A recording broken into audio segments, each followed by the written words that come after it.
Hola, mi grupo está conformado por Juan Sánchez, Luis Carlos Gómez, Javier Mozo y mi persona Ketty Sánchez. El día de hoy hablaremos un poco acerca del ferroníquel, sus usos y los procesos que se llevan a cabo para la obtención del mismo.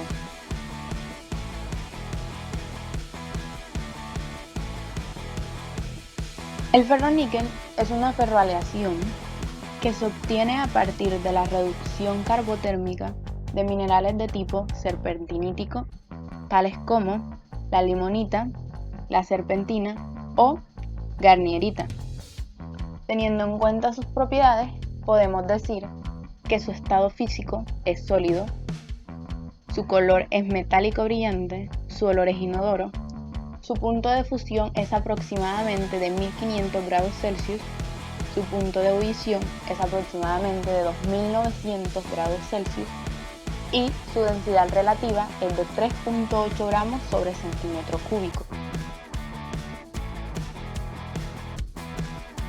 Sin contar a China, los mayores productores de ferroníquel son Japón, Colombia y Nueva Caledonia. El caso de China es especial. ¿Por qué? Porque este produce grandes cantidades de un níquel a rabio de hierro y un conjunto de diferentes tipos de ferroníquel, en donde el contenido en níquel varía desde el 1.5% hasta el 80%. La mayor parte de la producción del ferroníquel se destina a la fabricación de aceros inoxidables austeníticos, que, como su nombre lo indica, tienen configuración metalográfica austenítica. Esta familia de aceros se obtiene adicionando elementos formadores de austenita, tales como el níquel, manganeso y nitrógeno. También el ferroníquel es usado para la fabricación de baterías, en la electrónica, recubrimientos metálicos, fundiciones, etc.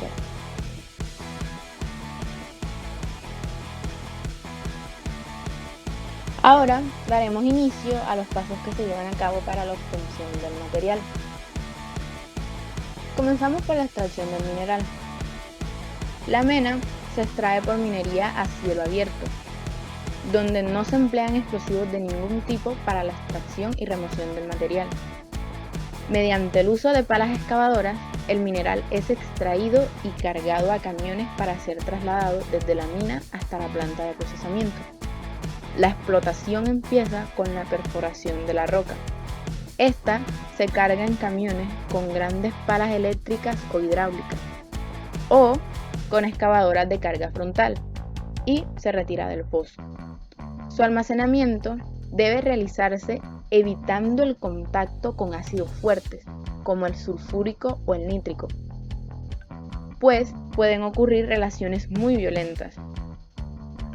Cerro Matoso fue la empresa que convirtió a Colombia en uno de los principales países productores del ferroníquel en el mundo, el cual tiene una producción anual alrededor de 50.000 toneladas de níquel.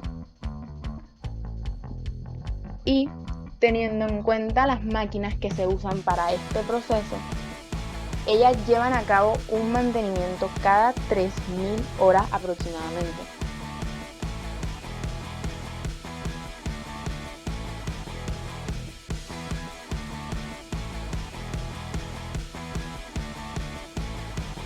Luego de la extracción del mineral, luego de pasar por esa fase de extracción y el transporte hacia la planta, pasaremos a preparar el mineral. Pasaremos a prepararlo para la siguiente fase que se nos avecina, como calcinación, refinación y reducción de fusión. En este caso, se pretende reducirlo. O sea, es decir, no va a haber un cambio brusco en el material, solo va a ser el material pero simplemente reducido. No va a haber un cambio químico, no se pretende extraerle al mineral cosas específicas, solo se necesita un cambio físico para que funcione de la mejor manera y con un mejor rendimiento y sea más trabajable en los siguientes procesos. En este caso, esta preparación consta de 3 partes y como vemos sobre todo son trituraciones, ¿no? Porque lo que se está pretendiendo es reducir. En este caso se da la trituración primaria, que la máquina a trabajar para esto es la trituradora de mandíbula. Esta trituradora de mandíbula funciona con respecto a una placa, que por dentro de esta placa, que va conectada a un resorte. Por ende, un motor va a mover este sistema y por ende el resorte va a hacer que la placa se mueva horizontalmente, de derecha a izquierda, de derecha a izquierda, para que aplaste contra esta pared de la máquina. ¿Por qué? Porque el mineral que se va a echar aquí en este espacio se echa el mineral ya, el mineral que se extrajo. Y lo que se va a aprender es aplastarlo, darle un impacto, impactar contra la otra pared ese mineral. ¿Para qué? Para fragmentarlo, para reducirlo. Se trabajan, por lo regular, la escala. El mineral que se deposita, aproximadamente 1200 milímetros aproximado, y se pretende reducirlo como a una tercera parte.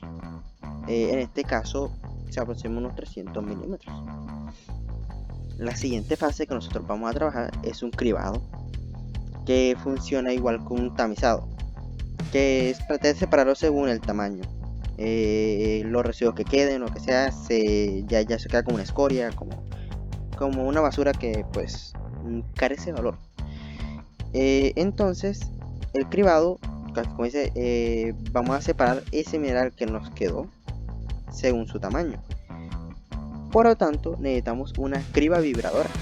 Y esta queremos una criba vibradora, la cual lo que pretende es eso, vibrar para que el mineral, los fragmentos de mineral que nos quedaron se muevan con respecto a esa tamizadora que hay ahí, que es una criba. Y ya la siguiente, que sería una última fase ya de esta preparación, se hace una trituración secundaria. La trituración secundaria consiste en poner una trituradora de doble rodillo. ¿Para qué? Para reducir aún más el material que nos quedó. Esto no va a funcionar. ¿Por qué? Porque acá nosotros tenemos dos rodillos y vemos que, o sea, tienen puntas para ya facilitar el contacto y el impacto que va a tener la compresión ese material, para reducirlo más. Y vemos que este rodillo es un rodillo girando en sentido horario y girando en sentido antihorario el otro, para la compresión, para que haya una compresión ahí. En este caso, como ya les dije lo de la escala, estamos trabajando aproximadamente, que nos quedaba como residuo unos 300 milímetros. Se pretende reducir aproximadamente unos 60 milímetros aproximadamente. Entonces, este apartado de preparación o reducción de mineral, en este caso con la empresa que nosotros estamos entrevistando, se le conoce como área 100. En este caso Cerro-Matoso se le conoce como área 100, esta área. Y por lo regular, este dato de, por ejemplo, para que se encuentran del mantenimiento de estas máquinas, por lo regular son cada 15 días. Se hace un mantenimiento o una revisión. ¿Por qué? Porque estas máquinas tienen algo, un pro, una ventaja, que es que son muy fáciles de revisar y de hacerle el mantenimiento. Son muy fáciles de revisar, de mantenimiento, no tienen tantas cosas, tanto misterio para revisarlo, para hacer un mantenimiento. O sea, es un mantenimiento rápido y ya. Así funcionan estas máquinas.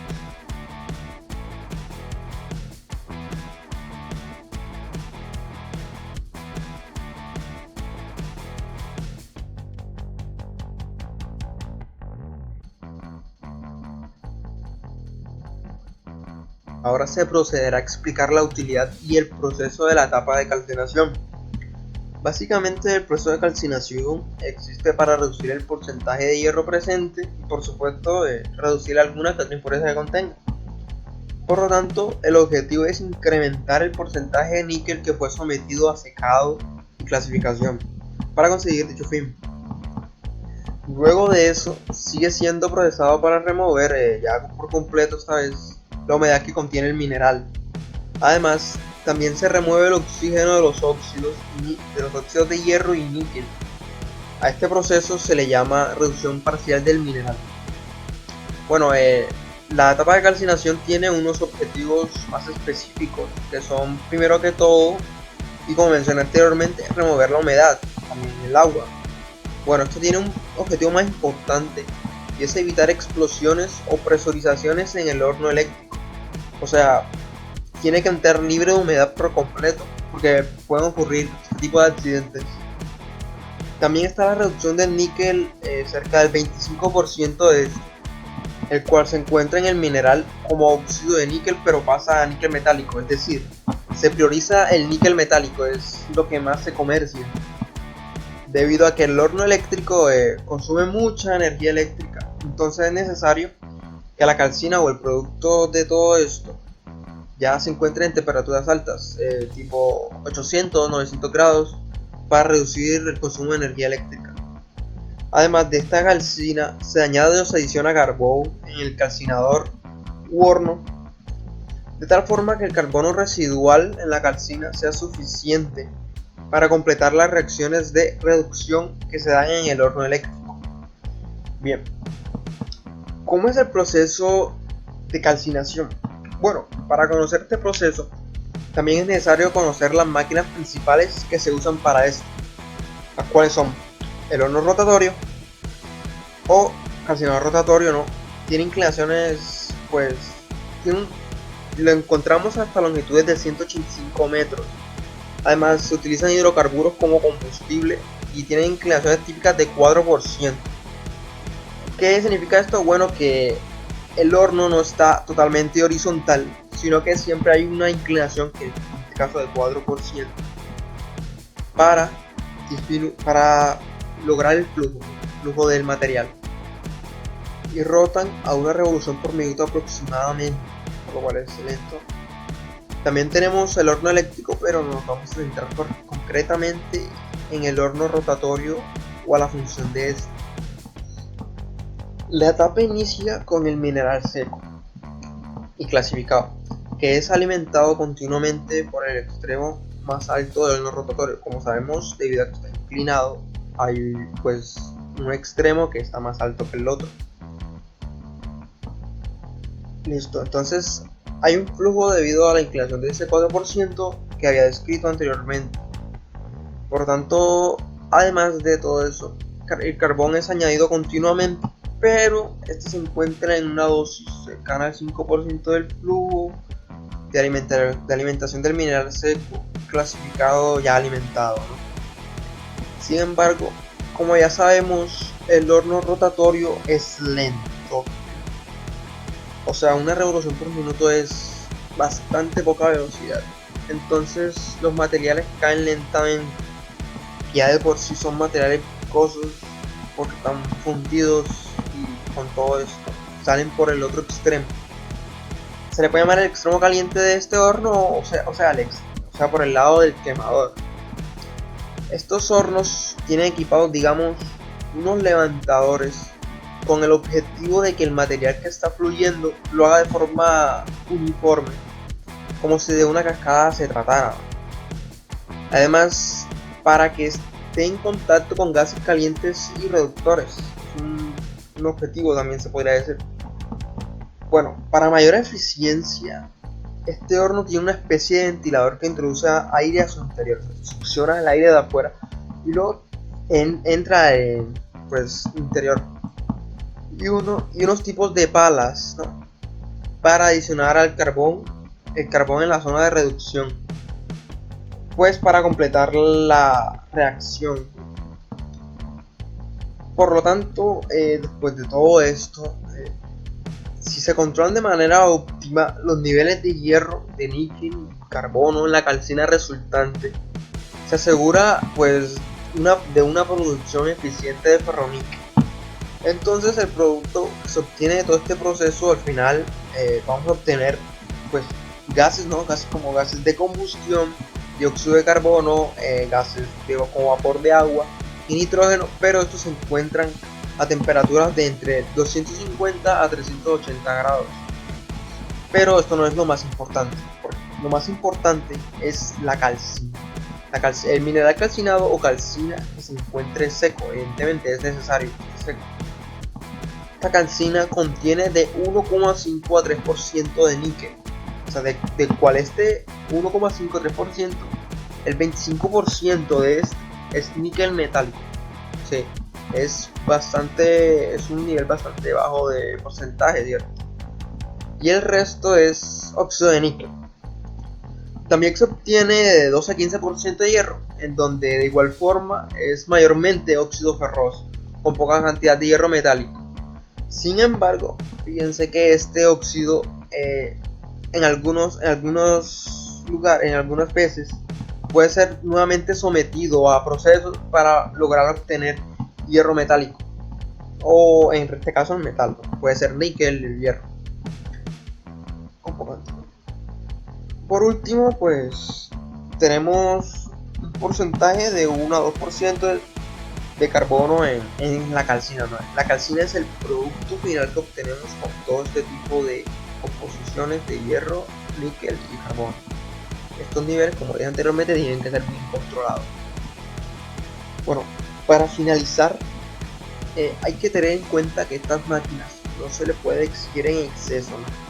O sea, estas máquinas es necesario que por lo menos cada 2 meses o así se le haga pues su debido mantenimiento. No puede estar funcionando durante tanto tiempo. Además, entre más o menos 5 meses, un periodo de 5 meses, se hace una parada de estos hornos durante 5 días. Esto es para después, digamos, o sea, no se apaga, solo se para el funcionamiento. Esto es para pues también hacerle el mantenimiento respectivo.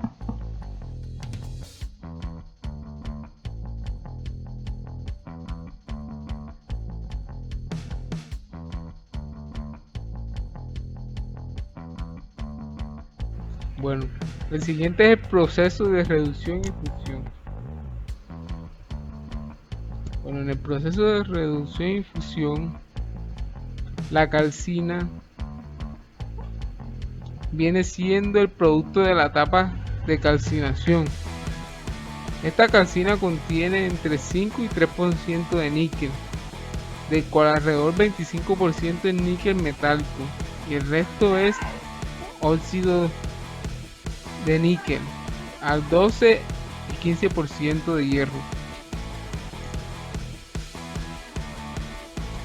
Bueno, en este proceso de reducción y fusión se convierte la calcina en ferroníquel fundido, que se convierte para someterlo a refinación o su uso directo en la fabricación de acero inoxidable.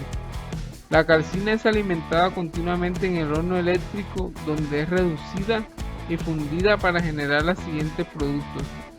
En el primero el primer producto es ferroníquel fundido crudo, y este está sin refinar,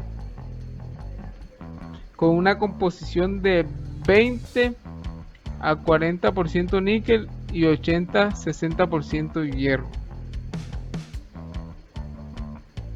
El segundo producto es la escoria fundida a 1550 grados centígrados, compuesta por dióxido de silicio, óxido de magnesio y óxido férrico, que están al 0.1 y 0.2% níquel.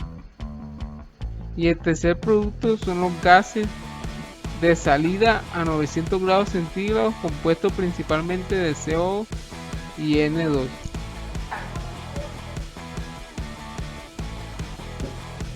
Bueno, aquí vemos una imagen de la escoria y del ferroníquel.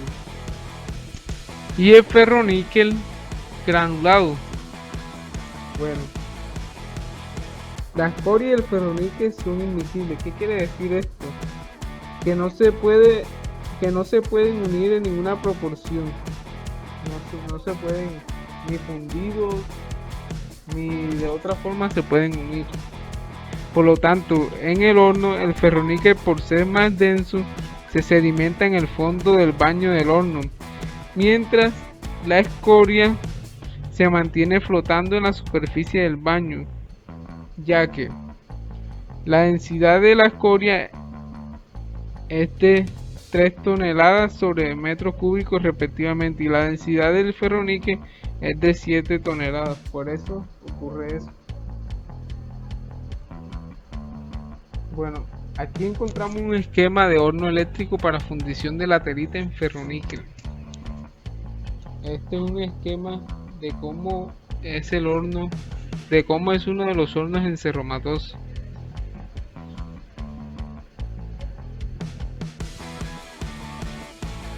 Como vemos, este es el electrodo. Bueno, los procesos, la cinética de los procesos de lateritas de níquel no ha sido muy estudiada. Sin embargo, se puede decir que en el proceso de reducción, el mineral empieza a tener contacto con las partículas de carbono y el oxígeno se remueve del sólido en la forma de CO y CO2. Salen por la parte de acá arriba, por esta tubería. Esto permite que el hierro reducido aparezca sobre la superficie del óxido y eventualmente aparezca una capa en forma continua que rodea al óxido sin reducir. Este mecanismo se denomina núcleo decreciente. Se asume que la reducción es posible por la difusión de las moléculas de monóxido de carbono a través de la capa de óxido de hierro, reducido en la interfase óxido-hierro. Bueno, veamos la escoria ahora. Las características físico-químicas de la escoria también han sido estudiadas con el fin de disminuir la contaminación ambiental, ya que las escorias de ferroníquel se han tomado como residuos en componentes contaminantes. Además, se han realizado estudios de su posible uso para la obtención de otros productos conducentes a su transformación como materia prima o para otros procesos. Bueno, ahora hablemos un poco más de el esquema de horno eléctrico. Bueno, aquí en este horno el ferroníquel fundido y la escoria son extraídos separadamente del horno eléctrico a través de piqueras. Las piqueras son estas. Piqueras a diferente altura. El ferroníquel fundido es extraído de forma intermitente hacia un crisol. Un crisol como el que vemos como este. Un crisol, el cual luego es transportado usando una grúa hacia el proceso de refinación y granulación. La escoria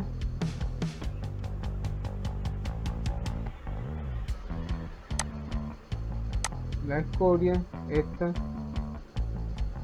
es extraída de forma más continua, granulada y dispuesta en botaderos, excepto en Japón, donde es utilizada como material de construcción, y en la China la utilizan para hacer cemento.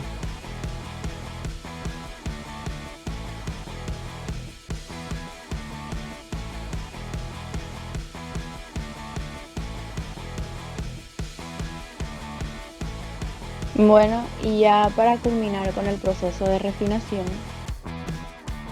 inmediatamente concluido el proceso anterior, el metal es colocado del horno de reducción sobre una cuchara precalentada, iniciándose la inyección del oxígeno y cal en forma controlada para la primera fase de remoción del contenido del fósforo y carbono disueltos en el metal líquido.